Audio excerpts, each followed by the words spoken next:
Assalamu alaikum, my dear students. Today we will start another topic of this 11th class, that is biomolecules.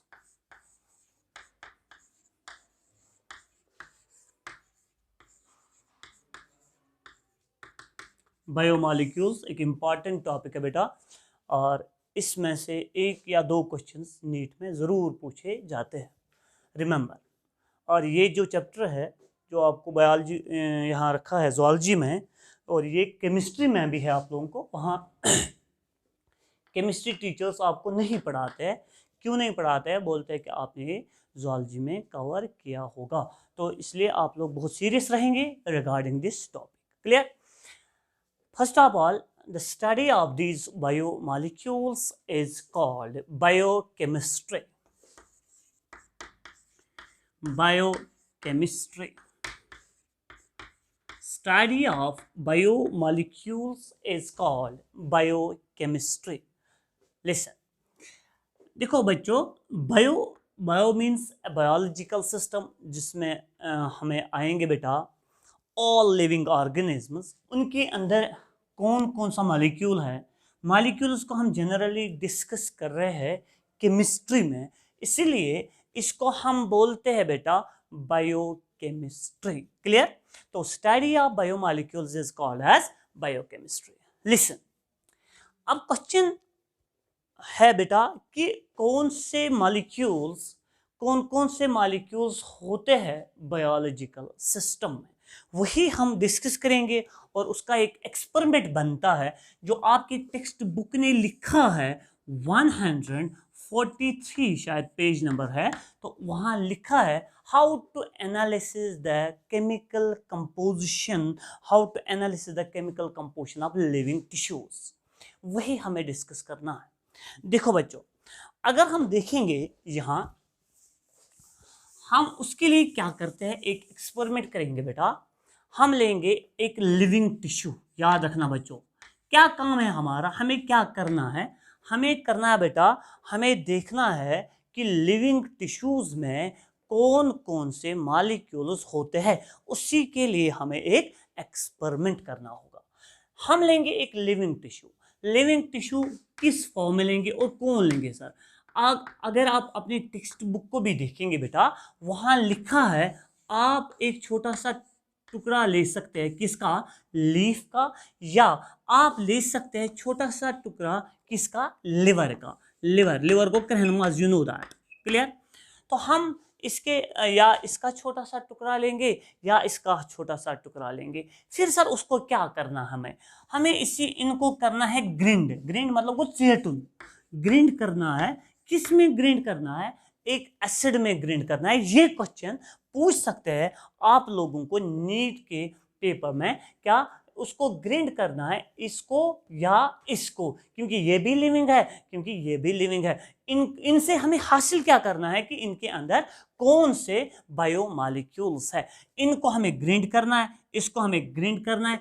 किस में grind करना है? एक acid में grind करना है जिसका नाम है ट्राइक्लोरो। ये क्लोरीन है, 3 बार है, ट्राइक्लोरो एसिटिक एसिड। याद रखना बच्चों, टेक्स्ट ने लिखा है, मेंशन किया है, इसका नाम है ट्राइक्लोरो एसिटिक एसिड। इसी में इसको हमें ग्रिंड करना है। जब हम इसको ग्रिंड करेंगे, फिर उसके बाद सर हमें क्या करना है? देखो बच्चों क्या करना है। आफ्टर दैट हमें इसको करना है, एक हमें स्लैरी मिलेगी, एक पेस्ट मिलेगा। क्लियर? उसको हमें पास करना होगा थ्रू कॉटन चीज को गोबर, जैसे हम घर में चीज़ बनाते हैं ना, उसका एक क्लॉथ, एक छोटा सा टुकड़ा होता है, तो उसके थ्रू उसको हम पास करते हैं। फिर ऊपर चीज़ रहते हैं, नीचे उसका फ्लूइड आता है। सेम इज द केस, इस स्लैरी को हम कॉटन, याद रखना बच्चों, कॉटन चीज के थ्रू हम क्या करेंगे? पास करेंगे। जब हम इसको पास करेंगे थ्रू कॉटन चीज, हमें 2 किस्म के फ्रैक्शंस मिलेंगे। ऐसे में बनाऊंगा, हमें 2 किस्म के फ्रैक्शंस मिलेंगे। एक फ्रैक्शन का नाम पड़ेगा फिल्ट्रेट, टेक्स्ट ने लिखा है, और इसमें पिछले साल का क्वेश्चन आया था। फिल्ट्रेट और दूसरे का नाम है बेटा रिटेंटेट। एक का नाम पड़ेगा, एक फ्रैक्शन का फिल्ट्रेट, दूसरे का नाम पड़ेगा रिटेंट्रेट। तो एक का नाम है फिल्ट्रेट, दूसरे का नाम है रिटेंट्रेट। तो अगर आप देखेंगे बेटा इस फिल्ट्रेट और रिटेंट्रेट में क्या फर्क है, वही हमें सीखना पड़ेगा। देखो, जो कुछ फिल्टर हुआ है, जो कुछ फिल्टर हुआ है उसको हम दूसरा नाम भी बोल सकते हैं, एसिड सॉल्युबल पोल। याद रखना बच्चों, और note down this thing, acid soluble pool, क्योंकि ये सॉल्युबल हुआ है, ये इसने सॉल्युबिलिटी दिखाई किसमें, इस एसिड में। एसिड कौन था, trichloroacetic acid, acid soluble pool. तो दूसरे को हम बोलेंगे बेटा, हाँ शाबाश शाबाश, दूसरे को हम बोलेंगे एसिड इनसॉल्युबल पोल, एसिड इनसॉल्युबल पोल। ठीक, एक को बोलेंगे एसिड सॉल्युबल पोल और दूसरे को हम बोलेंगे एसिड इनसॉल्युबल पोल। क्लियर बच्चों? तो दो किस्म के फ्रैक्शंस मिले जब हमने इसको पास किया, इस स्लैरी को पास किया थ्रू कॉटन चीज। दो किस्म के फ्रैक्शंस मिले, एक का नाम पड़ गया फिल्ट्रेट, दूसरे का नाम पड़ गया रिटेंटेट, इसका दूसरा नाम पड़ गया एसिड सॉल्युबल पोल, इसका दूसरा नाम पड़ गया एसिड इनसॉल्युबल पोल। तीसरा नाम भी हम बोल सकते हैं यहां से, इसका और एक नाम है जिसको हम बोलेंगे bio micro molecules, bio micro molecules, bio micro molecules. और वहां से बोल सकते हैं हम यहां से bio macro molecules, bio macro molecules, macro molecules. Clear बच्चों? अब सर क्वेश्चन है, एग्जांपल दीजिए। तो एक क्वेश्चन आपसे ही पूछूंगा मैं, देखो चेक करूंगा आपकी मेंटालिटी। बच्चों मुझे बोलो, इनका साइज छोटा होगा कि बड़ा होगा? इनका साइज छोटा होगा, इनका साइज बड़ा होगा। फिर इनका मॉलिक्यूलर वेट कम होगा कि ज्यादा होगा? मॉलिक्यूलर वेट कम होगा, इनका मॉलिक्यूलर वेट ज्यादा होगा। फिर मैं यहां एक डिफरेंस लिख सकता हूं, एक सिंपल डिफरेंस, लो शाबाश मॉलिक्यूलर वेट। ठीक है ना बच्चों? यहां से क्या लिखूंगा फिर, हाई मॉलिक्यूलर वेट। क्लियर बच्चों? यहां से लिखूंगा बेटा लो मॉलिक्यूलर वेट और यहां से लिखूंगा बेटा high molecular weight. Small size, क्या मैं यहां लिख सकता हूं और एक चीज, स्मॉल साइज, इन यहां से क्या लिखूंगा, लार्ज साइज। ठीक, क्योंकि ये ऊपर रह गए, क्योंकि ये नीचे आ गए। जो नीचे आ गए उनका साइज होगा छोटा, जो ऊपर रह गए उनका साइज होगा बड़ा। ठीक है ना बच्चों? अब क्या है, अब क्वेश्चन है कि सर कौन है बायो मैक्रोमॉलिक्यूल और कौन है बायो मैक्रोमॉलिक्यूल, कौन है बायो माइक्रोमॉलिक्यूल और कौन है बायो मैक्रोमॉलिक्यूल। मैं यहां से एक और बार लिखूंगा, बायो माइक्रोमॉलिक्यूल। ठीक, यहां से क्या लिखूंगा जिगर, बायो मैक्रोमॉलिक्यूल।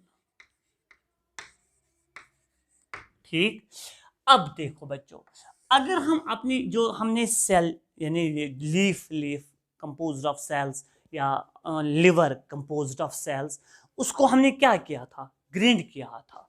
अगर याद होगा वहां से क्या मिला आप लोगों को, दो किस्म के मॉलिक्यूल्स, एक बायो माइक्रोमॉलिक्यूल मिला, एक बायो मैक्रोमॉलिक्यूल मिला। उस सेल के अंदर अमाइनो एसिड्स है। अमाइनो एसिड्स थोड़ा आपको सिखाया मैंने डाइजेस्टिव सिस्टम में, छोटे छोटे होते हैं लाइक दिस। ये अमाइनो एसिड्स है, ये छोटे होते हैं, ये फिल्ट्रेट में आएंगे यानी ये पास हो जाएंगे थ्रू कॉटन चीज। तो ये छोटे होंगे कि बड़े होंगे? छोटे होंगे। जब ये छोटे होंगे तो फिर किस में आएंगे, बायो माइक्रोमॉलिक्यूल। तो फिर क्या लिखूंगा यहां एग्जांपल, आप बोले शाबाश, अमाइनो एसिड्स। ठीक है ना बच्चों? क्या आएगा, शाबाश, अमाइनो एसिड। जब यही मिलते हैं, बोलो बच्चों, जब अमाइनो एसिड्स मिलते हैं तो क्या बनाते हैं, प्रोटीन्स बनाते हैं, क्या वो बड़े होंगे या छोटे होंगे? बड़े होंगे। तो यहाँ क्या आएगा फिर एग्जाम्पल? यहाँ आएगी एग्जाम्पल बेटा प्रोटीन्स। क्लियर? वो प्रोटीन्स बड़े हैं तो बायो मैक्रोमॉलिक्यूल्स बनेंगे, अमीनो एसिड्स छोटे हैं तो बायो माइक्रोमॉलिक्यूल्स बनेंगे। दूसरी एग्जाम्पल, सेल के अंदर डीएनए होता है, डीएनए आरएनए होता है। बोलो बच्चों उसका नाम क्या बोलते हैं हम? Nucleic acids. अगर याद होगा उनको हम बोलते हैं न्यूक्लिक एसिड्स। मुझे बोलो डीएनए या आरएनए किसका बना है? न्यूक्लियोटाइड्स का। न्यूक्लियोटाइड्स भी सेल के अंदर अवेलेबल है। मानो यह है न्यूक्लियोटाइड, ठीक, यह है न्यूक्लियोटाइड, यह है न्यूक्लियोटाइड। मुझे बोलो ये छोटे होंगे कि बड़े होंगे? छोटे होंगे। वो एग्जांपल यहाँ क्या बनेगी फिर? छोटे जब होंगे तो न्यूक्लियोटाइड्स आएंगे ना, यहाँ न्यूक्लियोटाइड्स, ठीक, ओके। जब हम यहाँ से देखेंगे, जब यही मिलते हैं आपस में तो बनाते हैं न्यूक्लिक एसिड्स। वो यहाँ एग्जांपल आएगी बेटा न्यूक्लिक एसिड्स, क्योंकि ये बड़े होंगे, लंबे होंगे, साइज में भी बड़े होंगे, मॉलिक्यूलर वेट भी ज़्यादा होगा, तो यहाँ आएगी इनकी एग्जांपल न्यूक्लिक एसिड्स। ब्रैकेट में लिखेंगे एग्जांपल, फॉर एग्जांपल डीएनए या हम बोलेंगे आरएनए, डीऑक्सीराइबोन्यूक्लिक एसिड या हम बोलेंगे राइबोन्यूक्लिक एसिड। क्लियर? अब और एक चीज, अगर हम यहां से देखेंगे, तीसरी बात जो हम सेल के अंदर देखते हैं, एक तो मैंने प्रोटीन की बात की है, दूसरी तो मैंने बेटा न्यूक्लिक एसिड्स की बात की है, तीसरी बात है आपने पढ़ा होगा सेल के अंदर ग्लूकोज होता है। जैसे हम खाना खाते हैं यानी कार्बोहाइड्रेट, याद रखना बच्चों, कार्बोहाइड्रेट जब हम भात ना खावन भात खावन डायरेक्ट ग्लूकोज के हम खाते हैं एज अ कार्बोहाइड्रेट, मगर इस कार्बोहाइड्रेट का नाम पड़ता है, याद रखना बच्चों, आपने पढ़ा होगा ग्लाइकोजन, सुना होगा स्टार्च, ये इसमें मैंने पढ़ाया आप लोगों को डाइजेस्टिव सिस्टम में। स्टार्च, स्टार्च किसका बना है? पढ़ा होगा, ग्लूकोज ग्लूकोज ग्लूकोज ग्लूकोज। वो starch is a polymer of glucose units. Starch is a polymer of glucose. Glucose छोटा है कि बड़ा है? छोटा है। वो यहाँ क्या आएगी फिर एग्जांपल? मैं लिखूंगा फॉर एग्जांपल, तीसरी एग्जांपल मैं दूंगा बेटा, ग्लूकोज का नाम भी पड़ता है मोनोसेकेराइड। पढ़ाया मैंने थोड़ा, सेकेराइड, मोनोसेकेराइड, ठीक। जब ग्लूकोज ही मिलेगा, मुझे बोलो बच्चों, ये फॉर एग्जांपल बनाता है स्टार्च। क्या बनाता है? स्टार्च। क्या बच्चों स्टार्च बड़ा होगा छोटा होगा? बड़ा होगा। मॉलिक्यूलर वेट कम होगा ज्यादा होगा? ज्यादा होगा। तो एग्जांपल यहाँ बनेगी ना, तो यहाँ एग्जांपल लिखूंगा इसको पॉलीसेकेराइड। पॉलीसेकेराइड, वो पॉलीसेकेराइड्स आएंगे किस में? बायो मैक्रोमॉलिक्यूल में। और मोनोसेकेराइड्स आएंगे किस में बेटा? बायो माइक्रोमॉलिक्यूल में। और एक एग्जांपल, अब इंपॉर्टेंट एग्जांपल है, यही सवाल पूछा गया था 2017 में, ये वाला क्वेश्चन जो मैं बोलने जा रहा हूं, दैट इज लिपिड। लिपिड क्या है? लिपिड पॉलीमराइज नहीं होता है। जब ये सर पॉलीमराइज नहीं होता है तो फिर कॉमन सेंस है किस में आना चाहिए? बायो माइक्रोमॉलिक्यूल, क्योंकि ये छोटा छोटा है, ठीक है, सही बात है। लेकिन जब हम इसको देखते हैं ये रिटन टेट में होता है, वो इसका मतलब है आता है किसमें? बायो मैक्रोमा, क्योंकि ये रिटन टेट में होता है, एसिड इनसॉल्युबल पोल में आता है। सर क्यों होता है? क्या है एक्चुअली? सेल्स के अंदर फ्री लिपिड नहीं होता है। Lipid is generally present in the membranes. ये है लिपिड, ये प्लाज्मा मेम्ब्रेन है और प्लाज्मा मेम्ब्रेन में लिपिड है। Lipid is also in connection with carbohydrate यानी glucose, we can say that. तो बनाता है ग्लाइको, हम लिखेंगे glycolipids. Glyco means carbohydrate, lipid means lipid. ये कहाँ पे अब अवेलेबल है? मेम्ब्रेन्स पे अवेलेबल है, कॉमन सेंस है। जब हम ग्राइंड करते हैं ये लिपिड अलग नहीं हो जाता है, ये बांध के रहता है along with the protein.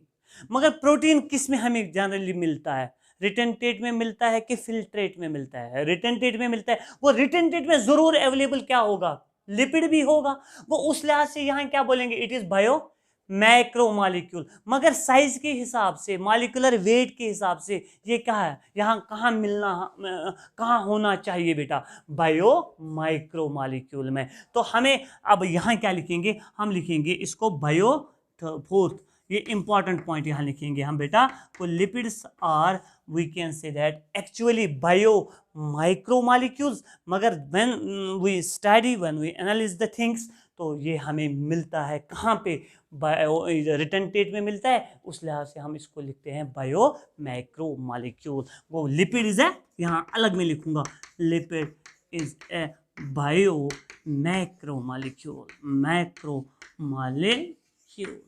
Clear? Okay बच्चों, अब हमें सर एक क्वेश्चन हमें आता है दिमाग में, यहाँ एक दो बच्चे मेरे सामने, इनसे ही पूछूंगा एक क्वेश्चन। बोला बच्चों, आप मुझे बोलो कि कौन सा क्वेश्चन आपको दिमाग में आया, जो भी हमने यहां तक देखा ना, जो भी हमने देखा, इनके अंदर कार्बन है क्या सुभाष? और एक बार बोलो, इनके अंदर कार्बन है। टेक्स्ट ने लिखा है all carbon containing compounds present in living tissues, all carbon containing compounds present in are called biomolecules। वो इन तमामों को क्या बोलेंगे फिर? Biomolecule. all carbon containing molecules present in living tissues are called, लिखियो सारी सब लिखिए definition, all carbon containing all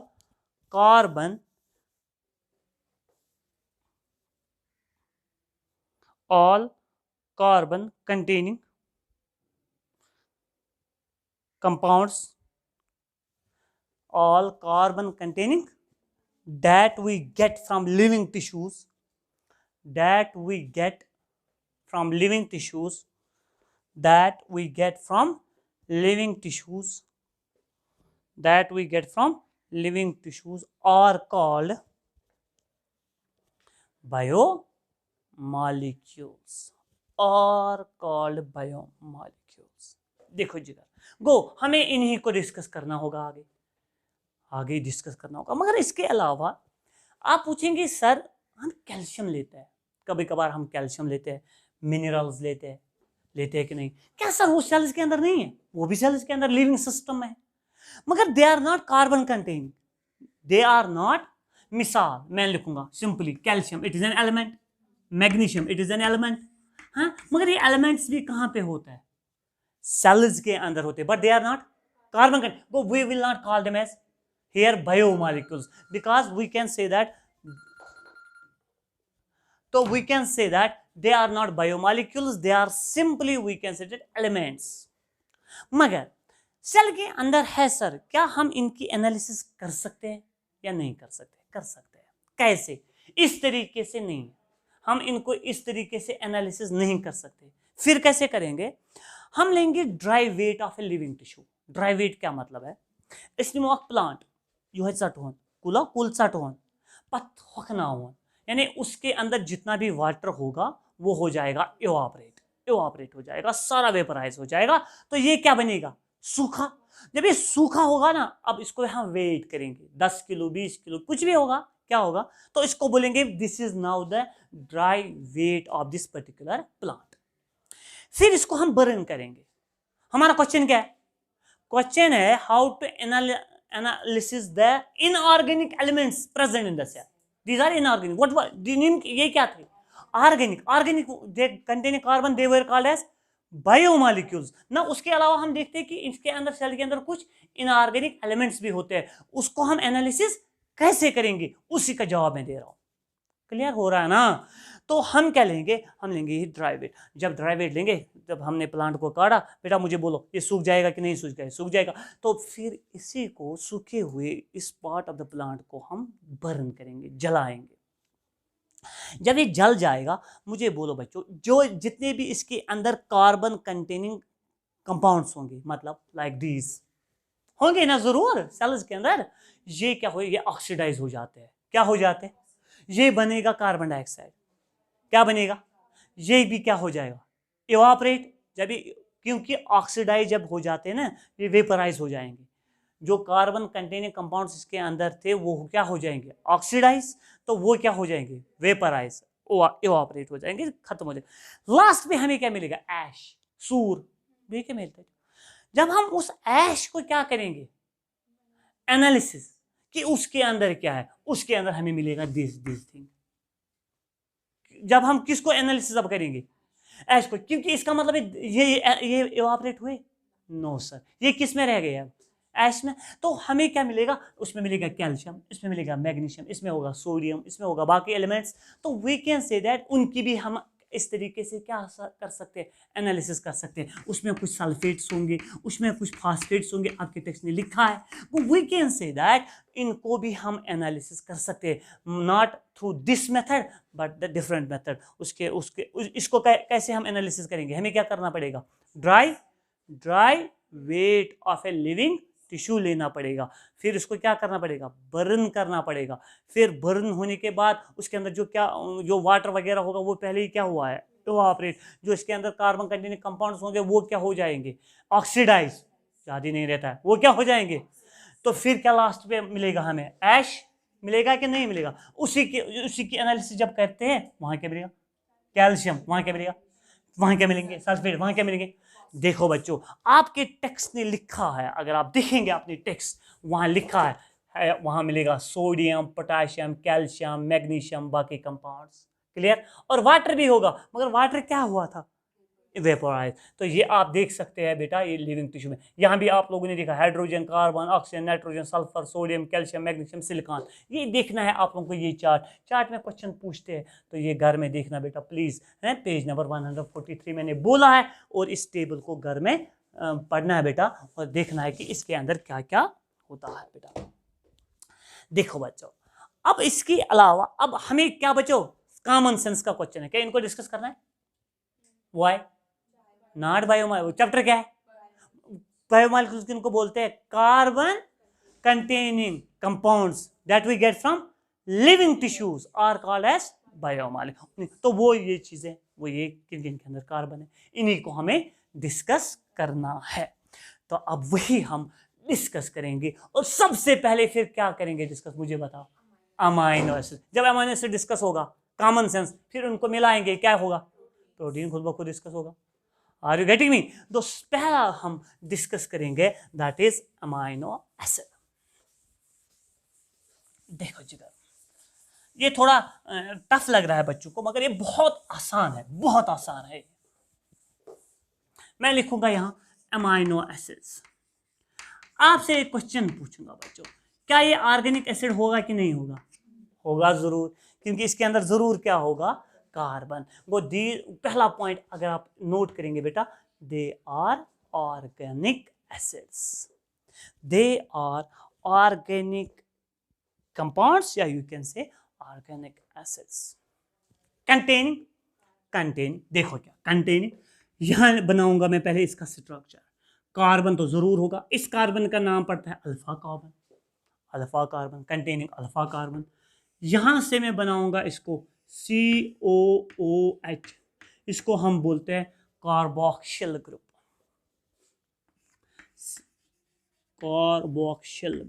या कार्बोक्सिलिक एसिड ग्रुप,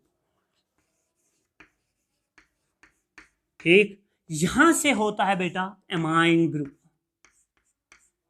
NH2, इसको हम बोलते हैं एमाइन ग्रुप, ठीक। टेक्स्ट ने लिखा है, 5-6 लाइन इसी के बनाए, हम शॉर्ट में बोलेंगे। यहां होता है इसको, यहां से होता है हाइड्रोजन, सिंपल H, और यहां से होता है R इज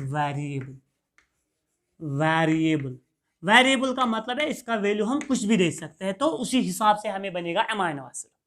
यानी बच्चों, जब हम R देखेंगे ना, R का वैल्यू अगर हम H देंगे तो कोई अमाइनो एसिड बनेगा, जिस अमाइनो एसिड का नाम है ग्लाइसिन।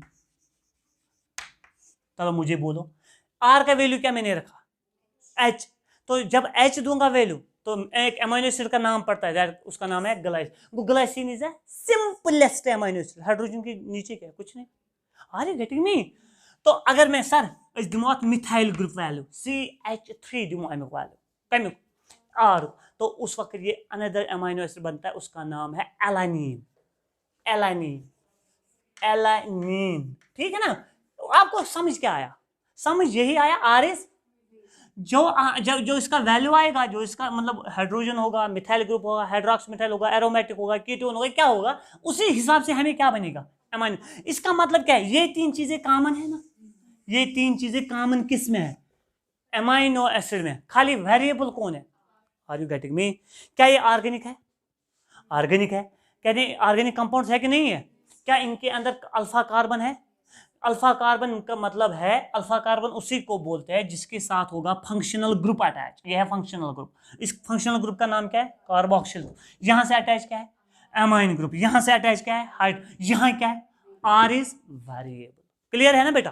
तो ये अमाइनो एसिड का जनरल स्ट्रक्चर है। देखो बच्चों, अब आपके टेक्स्ट ने लिखा है कि R is equivalent to H। मुझे बोलो बच्चों एमाइनो एसिड का नाम। Glycine, glycine, glycine. Clear? R का वैल्यू लिखूंगा CH3। ये क्या है? मिथाइल ग्रुप है ना बेटा? इसका नाम आएगा एलानिन। टेक्स्ट ने लिखा है पेज नंबर 144 पे। R का वैल्यू होगा CH2OH। इसको हम बोलते हैं methyl hydroxy, hydroxy methyl, hydroxy methyl, CH2OH। Clear बच्चों? इसका नाम आता है सीरीन। क्लियर? इसका नाम क्या आता है? सीरीन। क्लियर बच्चों? अच्छा, ये उतारो बेटा, ये चीजें उतारिए आप लोग।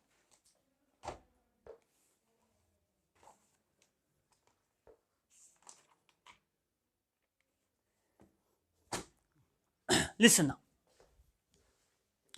ये क्या बन गए हमारे पास? Amino acids depending upon the value of. देखो जगत में, लिसन टू मी। अब मैं बोलूंगा बेटा आपको कि जो ये अमाइनो एसिड होता है इसका एक आयोनाइजेबल नेचर होता है। शाबाश। क्या होता है? Ionisable nature at different pH. At different, मैं ऐसे बोलूंगा मिसाल COOH। ठीक, यहां से क्या लिखूंगा? NH2। उतारिए बच्चों सब। यहां से क्या लिखूंगा? R। यहां से लिखूंगा H। मैं डालूंगा इसमें, ये पीएच में करूंगा डाउन। पीएच डाउन मतलब पीएच करूंगा कम। एसिडिक होगा कि बेसिक होगा? एसिडिक होगा। क्या बच्चों उसमें प्रोटॉन मुझे देने होंगे या प्रोटॉन निकालने होंगे? प्रोटॉन देने होंगे। जितने H पॉजिटिव होंगे ना, H पॉजिटिव, जितने H पॉजिटिव देंगे ना उतना बनेगा ये एसिडिक। क्या बनेगा? एसिडिक। इसका मतलब है मैं डालूंगा ऐसे, मैं ऐसे रखूंगा। मैं इसको किस मीडियम में डाला? अब एसिडिक की बेसिक मीडियम में। एसिडिक मीडियम में दिया क्या मैंने इसको? H। तो जब मैं यहां से क्या करूंगा? यहां से निकालूंगा H। For example H positive. समझने की कोशिश करो। इसका मतलब ये क्या है? एसिडिक। ये क्या बन गया? बेसिक। समझ में आ रहा है? फिर यहां लिखूंगा न्यूट्रल। क्या लिखूंगा? न्यूट्रल। न्यूट्रल मीडियम में ये होता है, ये कैरी करता है both positive as well as negative charge. इसका मतलब है ये क्या लूज करेगा फिर? H पॉजिटिव किस मीडियम में? न्यूट्रल। तो वो लेता है ये क्या बनेगा फिर? मुझे समझा। NH3 पॉजिटिव, क्योंकि H पॉजिटिव यहां से निकला, ये इसमें चला गया। ये खुद क्या रहा? COO negative. नहीं आया समझ? समझ आया? समझ आया? समझ आया? सच बोलो, समझ आया? यहां से क्या निकला? H positive. वो किसके अंदर चला गया? अमाइन ग्रुप के। ये क्या बन गया? NH3 positive. Are you getting me? तो ये क्या बन गया? नेगेटिव। क्या इस पे अब पॉजिटिव चार्ज भी है, नेगेटिव चार्ज, मगर पीएच क्या है? न्यूट्रल। वो न्यूट्रल पीएच पे इस पे क्या होते हैं? दोनों चार्जेस। इस आयन, ये है ना आयन, आयन किसको बोलते हैं? जिसके ऊपर चार्ज होगा, इसको हम बोलते हैं जिविटीरियर आयन। बोलो क्या बोला मैंने? जिविटीरियर भी बोलते हैं, जिविटीरियन भी बोलते हैं, नो प्रॉब्लम। जिविटीरियन आयन। मुझे बोलो बच्चों क्या है? जिविटीरियन। मगर पीएच क्या होगा? न्यूट्रल होगा कि एसिडिक होगा कि बेसिक होगा? न्यूट्रल होगा। Go amino acids have ionisable nature at neutral pH. They act as which ions? Zwitterion ions containing both positive as well as negative charge. Clear बच्चों? ओके, अब सुनो मेरी बात। वो ये जिविटीरियर आयन है। पीएच क्या है? पीएच क्या है बच्चों? न्यूट्रल। इसका मतलब है pH is equal to 7, isn't it? pH is equal to 7। अब मैं किस मीडियम में इसको डाल रहा हूं? इसी जिविटीरियर आयन को डालूंगा इसको मैंने दिया क्या, H पॉजिटिव दिया ना, इसमें दिखाई देता H पॉजिटिव दिया ना बेटा, तो इसका मतलब है ये कौन गेन करेगा, ये करेगा, ये नेगेटिव है ना, दिया क्या मैंने H, ये है ना पॉजिटिव, ये क्या है, ये इसी में जाएगा ना। मुझे बोला एमाइनो एसिड क्या बनेगा फिर, CrCOOH, एम आई राइट, नहीं अच्छा, अगर आप यहां देखेंगे बेटा, यहां तक दिखा, यहां ओके, तो जब मैंने इसको यहां ऐसे करूंगा बेटा, ये है at neutral pH it works as a zwitterion ion, इसको मैं दूंगा अब यहां से, फॉर एग्जांपल मैं दूंगा इसको H पॉजिटिव, क्या एसिडिक मीडियम दिया कि बेसिक, एसिडिक, तो यहां से इसको दूंगा H नेगेटिव, किस मीडियम में रखा, बेसिक। मुझे बोलो यहाँ क्या बनेगा, ये जब एसिडिक मीडियम में डालूंगा अमाइनो एसिड को, ये गेन हो जाएगा ना इसके साथ, मुझे बोलो बच्चों ये क्या मिलेगा, COO, शाबाश, यहां से NH2 positive, are you getting me, sorry NH3 positive होगा ना, तो ये होगा NH3 पॉजिटिव, तो ये क्या बन गया COOH, क्योंकि इसका नेगेटिव इफेक्ट खत्म किया है इसने, तो यहां से आएगा R और यहां से आएगा H। मुझे बोलो बच्चों अब इस आयन पे कौन सा चार्ज रहा, पॉजिटिव के negative, positive, go in acidic medium it acts as a we can say it appears positively charged, am I right, positively charge. अगर आप यहां डालेंगे, मुझे समझाओ, ये किस मीडियम में मैंने डाला इसको, बेसिक मीडियम में, देखो बच्चों समझने की कोशिश करना, वो कहां से निकलेगा, ये निकलेगा कहां से, यहां से निकलेगा ना, ये माइनस हो रहा है, ये माइनस हो रहा है, कौन H पॉजिटिव हो रहा है माइनस, तो मुझे बोलो ये क्या करेगा, CrHCOO नेगेटिव, यहां से क्या आएगा NH2 पॉजिटिव, क्योंकि H पॉजिटिव निकला ना बच्चों, जो H पॉजिटिव से यहां से गेन किया था वही निकल रहा है, ये वापस रहेगा ना NH2 positive, are you getting me, मगर समझो मेरी बात, पॉजिटिव तब आया था जब मैंने यहां से निकाला था H पॉजिटिव, उससे पहले क्या था ये NH2 खाली, समझ आ रहा है ना, फिर मैंने क्या दिया था इसको H पॉजिटिव, ये क्या बन गया था NH3 पॉजिटिव, अब मैं क्या निकाल रहा हूं वापस H पॉजिटिव, अब क्या रहेगा ये NH2 simply, are you getting me, तो ये क्या अपियर हुआ, अब नेगेटिवली चार्ज और पॉजिटिवली चार्ज, नेगेटिवली, क्योंकि यहां नेगेटिव है ना, यहां क्या है इसको पॉजिटिव, यहां क्या है, go in basic medium it appears as positively charged, negatively charged, in acidic medium it appears as positively charged, in neutral medium it acts as Zwitterier ion, it contains both positive as well as negative charge, are you getting me, समझ में आया, okay बच्चों, last वाला इसका point मैं बोलने जा रहा हूं, तो इसके साथ खत्म हो जाएगा अमाइनो एसिड्स, उसको हम लिखते हैं classification of amino acids, classification of amino acids, लिखो बच्चों classification of amino acids, classification of amino acids are classified into 7 classes, amino acids are classified into 7 classes, into, बोलो बच्चों आपसे ये क्वेश्चन पूछूंगा, किस पे ये डिपेंड करेगा, आर पे डिपेंड करेगा, वो आई R, because R is variable, अगर आर का वैल्यू दूंगा मैं H, मुझे बोलो आपसे ही पूछूंगा ये न्यूट्रल होगा अमाइनो एसिड, एसिडिक होगा कि बेसिक होगा, देखो आपने बोला एसिडिक, सिंपल मैं बोलूंगा C, यहां क्या था, सॉरी COO, यहां क्या है NH2, यहां क्या है H, यहां क्या वैल्यू दिया, आप मुझे बोलो, सिंपल है, H मैंने वैल्यू दिया है, आप बोल रहे हैं यहां कोई, यहां सिंपली मैं लिखूंगा, यहां था, अगर ज़िविटेरियर आयन बनाऊंगा इसको न्यूट्रल मीडियम में, फिर क्या बनेगा ये CO नेगेटिव, यहां क्या बनेगा NH, मुझे बोलो मैंने कोई एसिड या मैंने कोई बेसिक ग्रुप, एसिड मतलब वो COOH या बेसिक फॉर एग्जांपल NH2, अगर भाई ये कराना ऐड का एसिड ग्रुप गो ये बना एसिड, अगर भाई यथ मज कराना आरस मज का बेसिक कैरेक्टर ऐड ये बना बेसिक। मैंने सिंपली हाइड्रोजन को ऐड किया है, मैंने सिंपली हाइड्रोजन को ऐड, इस पे कोई असर नहीं पड़ता है, कोई ये रहता है वही जो ये मैंने यहाँ रहेगा इसका फॉर एग्जांपल नेगेटिव, यहाँ रहेगा इसका फॉर एग्जांपल ये वही न्यूट्रल रहेगा। क्या रहेगा? अगर आर में ऐड करूंगा कोई कौन सा कैरेक्टर, एसिड वाला ग्रुप कोई या बेसिक वाला ग्रुप कोई, तब जाके अकॉर्डिंग टू दैट ये बनेगा एसिडिक अमाइनो एसिड या बनेगा बेसिक अमाइनो एसिड। इस वक्त क्या बनाए? न्यूट्रल। वो glycine is a neutral amino acid. Are you getting me? वो हमारा क्वेश्चन क्या है? Classification of amino acids, they are classified into 7। Number 1 लिखो, number 1 neutral amino acids, neutral amino acids, neutral amino acids.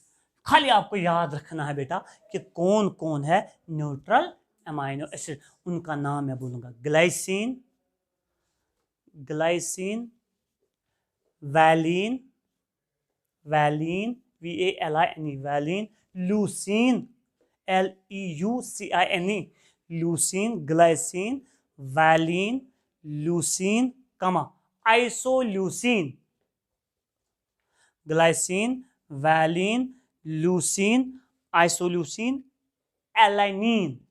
Alanine आएगा कि नहीं आएगा? क्योंकि मिथाइल ग्रुप है, मिथाइल ग्रुप नाइदर एसिड है nor basic. Are you getting me? Alanine, ALANINE, alanine. हो गए ये? कितने आ गए टोटल? कितने आ गए? 5 आ गए ना। टोटल कितने हैं अमाइनो एसिड्स? 20। टेक्स्ट ने लिखा है टोटल कितने हैं, उसमें से एसिडिक कितने हैं, सॉरी न्यूट्रल कितने हैं? 5। लिखो साइड में 5।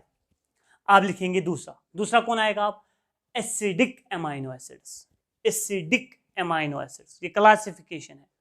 एसिडिक अमाइनो एसिड्स लिखा, acidic amino acids. Glutamic acid, GLU, glutamic acid, glutamic acid लिखा। दूसरा aspartic acid, ASPARTIC, aspartic acid, glutamic acid, aspartic acid लिखा जिगर। लिखो इसके बाद बेसिक कितने आ गए टोटल? 2। लिखो आप तीसरा class basic amino acids, basic amino acids लिखा बच्चों, basic amino acids. Arginine, arginine, ARGININE, ARGININE, arginine लिखा, lysine, LYSINE, lysine, arginine, lysine, asparagine, aspara, ASPARAGINE, asparagine, glutamine, GLUTAMINE, glutamine लिखा, एस्पाराजिन एंड ग्लूटामीन। आ गए 4 हो गए। लिखो और एक क्लास, और एक sulphur containing amino acids. What does that mean? आप ही बोलो। इसके आर ग्रुप में जरूर होगा सल्फर। लिखो sulphur containing amino acids, sulphur containing amino acids. इसमें आता है methionine, methionine important amino acid है, अगले साल आपको ये पढ़ना है, ये बहुत इंपॉर्टेंट है, जेनेटिक्स में पढ़ना है। Methionine, METHIONE, methionine, cysteine, CYSTEINE, methionine and cysteine. लिखो और एक alcoholic amino acids, alcoholic, what does that mean? तो इनके आर ग्रुप में जरूर होगा OH, अल्कोहल है ना, OH। लिखो alcoholic amino acids, alcoholic amino acids, alcoholic amino acids लिखा जिगर, अल्कोहलिक अमाइनो एसिड्स। बोलो एक एग्जांपल आप खुद। सीरीन, उसमें लिखा था मैंने CH2OHR में OH आया था ना, लिखो सिरीन, SERINE, सिरीन। और एक एग्जांपल थ्रियोनीन, THREONINE,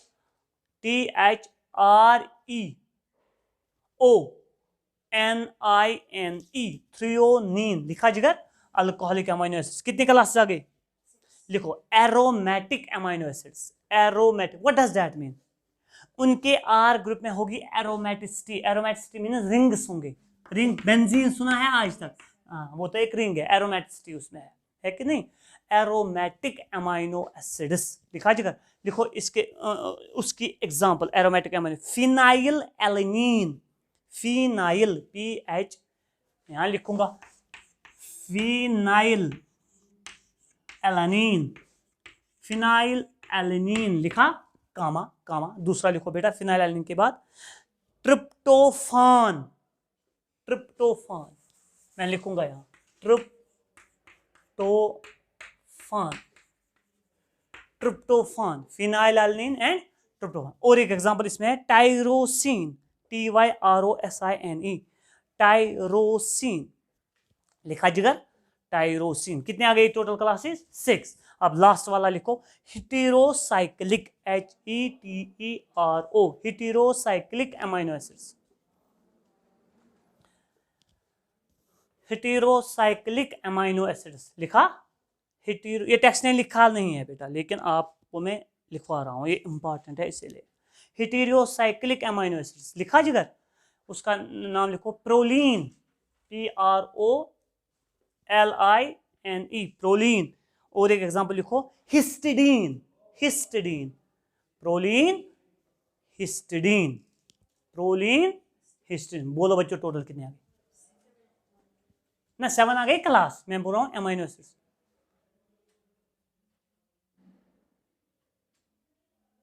आगे ना, तो याद दिला मुझे, याद दिला एक एक करके मुझे।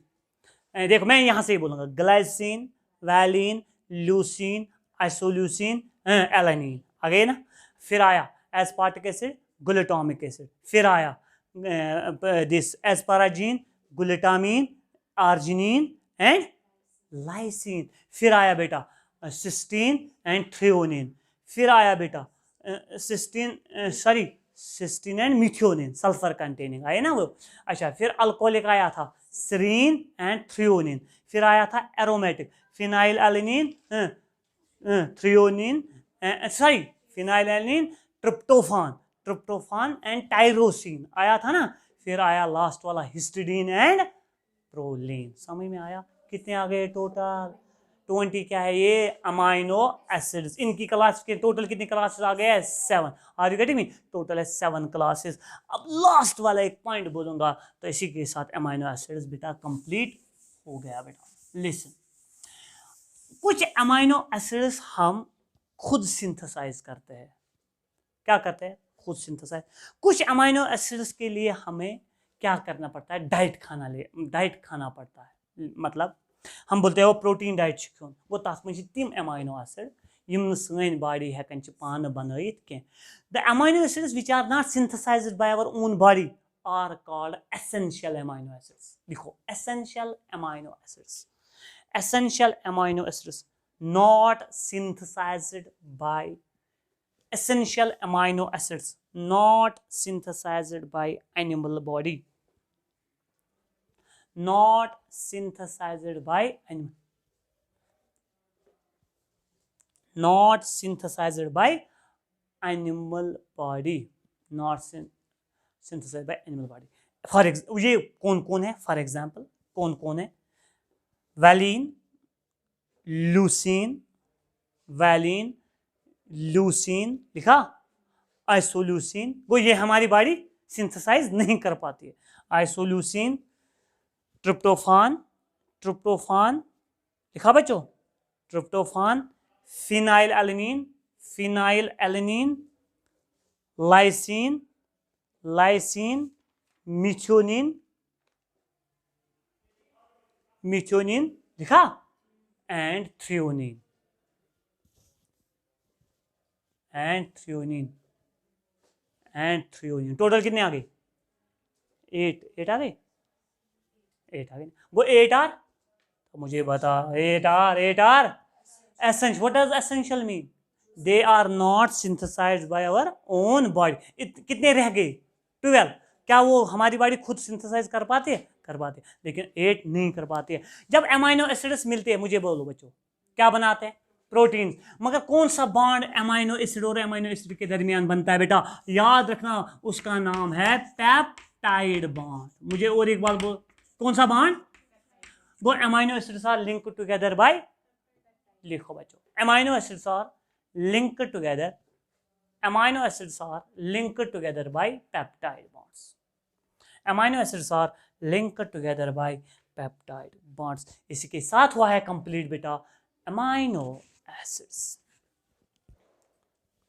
amino acids खत्म हो